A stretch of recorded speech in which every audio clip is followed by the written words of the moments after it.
So to make a clean recording with BioCoherence, you can do so from the home page, for example, by starting a new recording and clicking on Record, which will connect to the Bluetooth sensor and directly launch a recording.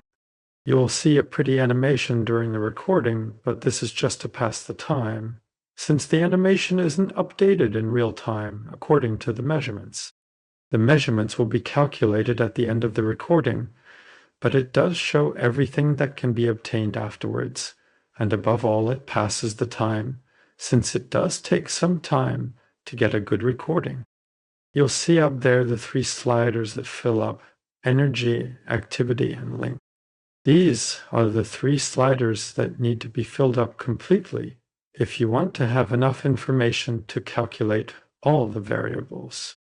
Once you've reached the top, you'll have a sufficient amount of recording. Oh yes, one more thing.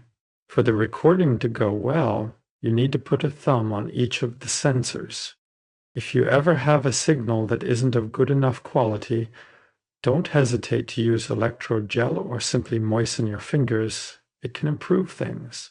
Quality is assessed automatically, i.e., if you lift your finger, you'll see that it stops immediately, of course. If you put your finger back, it will reconnect, but you'll have to do the whole reconnection again. So it takes about a second. And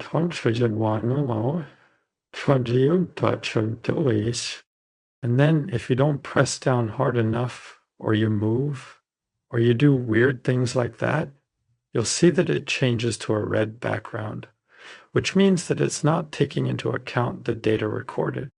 It will wait for a recalibration, i.e., we rest quietly and voila, as soon as we start getting green dots again and no red background, it means that the data is of good quality and is being taken into account.